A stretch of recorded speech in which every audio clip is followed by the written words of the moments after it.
Welcome to Time Frame Histories for Sleep, a gentle journey into the rise of one of history's most unstoppable leaders. Long before his name echoed across continents, the world had no idea that a legend was about to be born. This is the story of Napoleon Bonaparte. On a rocky island in the Mediterranean, a child was born who would shake the foundations of Europe. His name was Napoleon Bonaparte. Born in 1769 on the island of Corsica, Napoleon came from a modest, noble family. His father, Carlo Bonaparte, struggled to provide for his 8 children. At the age of 9, Napoleon was sent to military school in France. The other students mocked his accent and his modest background. But the boy from Corsica was determined to prove himself. Napoleon excelled in mathematics and military strategy. While others played, he studied the great commanders of history: Alexander, Caesar, Hannibal. In 1785, at just 16 years old, he graduated as a second lieutenant of artillery. The shy Corsican boy had become a disciplined military officer. Then came the French Revolution. The old order was crumbling, and France descended into chaos. For Napoleon, it was an opportunity. In 1793, during the siege of Toulon, Napoleon's brilliance shone through. His artillery strategy helped recapture the city from British forces. He was promoted to brigadier general at age 24. But success brought danger. After the fall of Robespierre, Napoleon was briefly imprisoned as a suspected Jacobin. His career hung by a thread. Released after weeks of uncertainty, Napoleon was given command of the Army of Italy in 1796. He was 26 years old, leading battle-hardened veterans twice his age. His Italian campaign became legendary. Moving with lightning speed, Napoleon defeated larger Austrian armies again and again. He won battles at Lodi, Arcole, and Rivoli. Napoleon returned to Paris as a hero. The Directory, France's weak government, feared his popularity and ambition. So they sent him to Egypt. The Egyptian campaign began with promise. Napoleon defeated the Mamluk forces at the Battle of the Pyramids. But the British Navy destroyed his fleet at Aboukir Bay. He was trapped. Learning that France was in crisis, Napoleon abandoned his army and returned home. Many called him a deserter, but he saw himself as France's savior. On November 9, 1799, Napoleon seized power in a military coup. With the support of the military and key politicians, he overthrew the Directory. France's 10 years of revolutionary chaos were ending. Napoleon became first consul, effectively France's dictator. But he brought what France desperately needed: stability, order, and efficient government. He reformed everything: the legal system, education, administration, even the roads. His greatest achievement was the Code Napoleon, a comprehensive system of civil law. This legal code would influence legal systems across Europe and beyond for generations to come. It guaranteed property rights, religious tolerance, and merit-based advancement. Meanwhile, Austria, Russia, and Britain formed a new coalition against France. Napoleon crossed the Alps with his army in the spring of 1800. It was a feat that rivaled Hannibal's legendary crossing. At Marengo, Napoleon faced defeat. His army was retreating when reinforcements arrived just in time. he turned the battle around and crushed the Austrians. By 1802, Napoleon had forced all of Europe to make peace. He was at the height of his power and popularity. France was peaceful and prosperous. That year, a plebiscite made Napoleon first consul for life. 2 years later, on December 2, 1804, he crowned himself Emperor of the French. He placed the crown on his own head in Notre Dame Cathedral. His message was clear. He owed his power to no one but himself and the French people. Europe's kings watched with alarm. Britain refused to accept the peace. Napoleon assembled the Grand Army on the Channel coast, preparing to invade England. But Britain's navy ruled the seas. On October 21, 1805, Admiral Nelson destroyed the French and Spanish fleets at Trafalgar. Britain would never be invaded. Napoleon had to look elsewhere for victory. He turned his Grand Army eastward. Austria and Russia had formed another coalition. Napoleon would face them on land, where he was unbeatable. On December 2, 1805, exactly 1 year after his coronation, Napoleon fought his greatest battle at Austerlitz. It became known as the Battle of the Three Emperors. Napoleon deliberately weakened his right flank, baiting the Austro-Russian army to attack. They took the bait. Then he struck at their overextended center and shattered their army. It was a masterpiece of military strategy. The Austrian and Russian emperors fled in humiliation. Napoleon had never been more powerful. Prussia, the great military state, thought it could do better.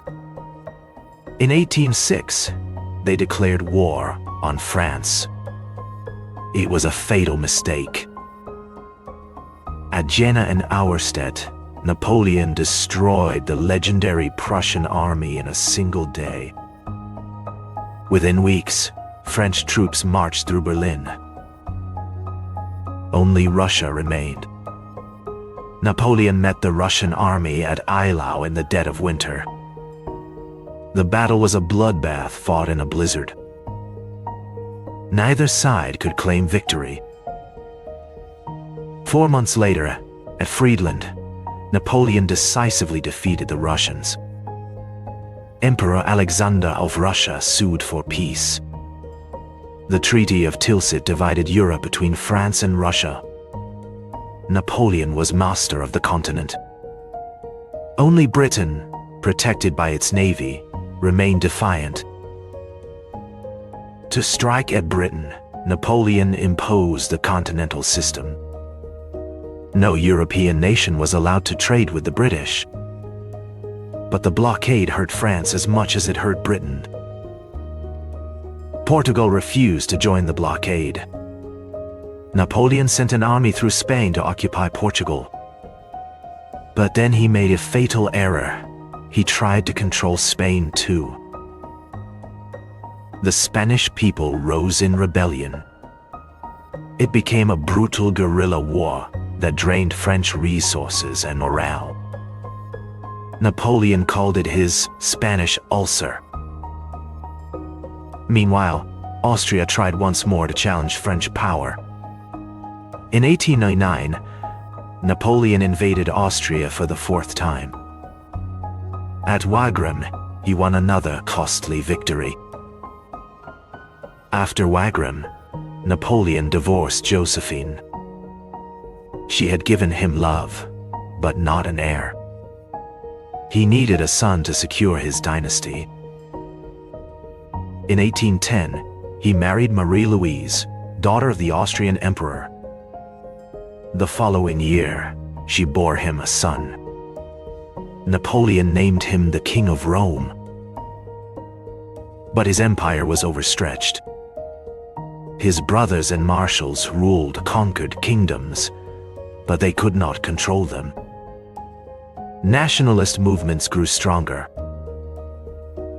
Russia began trading with Britain again, defying the continental system. Napoleon decided Russia must be punished. He would invade and bring the Tsar to heel. In June 1812, the Grand Army crossed into Russia. 600,000 men, the largest army ever assembled. It seemed invincible. But the Russians refused to fight. They retreated deeper and deeper into their vast country, burning everything behind them. Napoleon's army found only scorched earth. Finally, at Borodino, the Russians made their stand. It was the bloodiest single day of the Napoleonic Wars. 70,000 men fell. Napoleon won, but at terrible cost. A week later, Napoleon entered Moscow.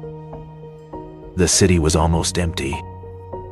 That night, fires broke out everywhere. The Russians were burning their own capital.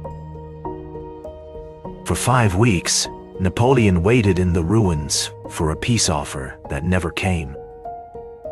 Winter was approaching. Finally, he ordered the retreat. The retreat became a nightmare. Early winter turned into brutal cold. Russian cavalry and partisans harassed the army constantly. Men froze, starved, and died by the thousands. Of the 600,000 men who invaded Russia, fewer than 40,000 returned. It was one of the greatest military disasters in history.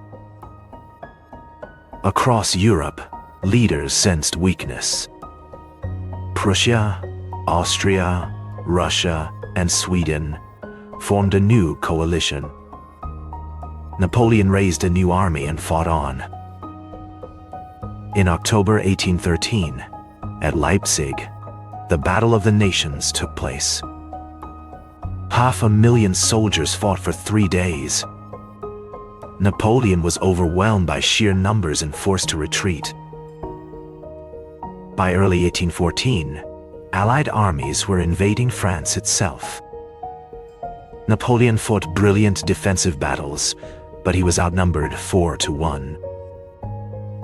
His marshals had had enough. On April 6, 1814, Napoleon abdicated. His marshals had abandoned him. His allies had betrayed him. The Senate declared him deposed. The Allies exiled him to Elba, a small island off the coast of Italy. They allowed him to keep the title of emperor and gave him a small pension. Napoleon seemed finished. But in France, the restored Bourbon king was unpopular. The people longed for Napoleon's glory. And Napoleon was listening. On February 26, 1815, Napoleon escaped from Elba with 1,000 loyal soldiers. He landed in southern France on March 1st. It was an incredible gamble. The king sent troops to arrest him. Napoleon met them on the road. He walked forward alone and opened his coat. "Soldiers of France, if any man would shoot his emperor, here I stand." They threw down their weapons and joined him.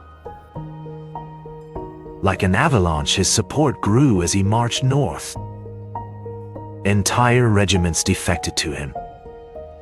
On March 20th, he entered Paris without firing a shot. The king had fled. But Europe would not accept his return. Within days, Britain, Austria, Prussia, and Russia declared war. Napoleon had one chance: strike before they united their armies. On June 15th, Napoleon invaded Belgium with 120,000 men. He aimed to defeat the British and Prussian armies separately before they could combine. At Ligny, he defeated the Prussians.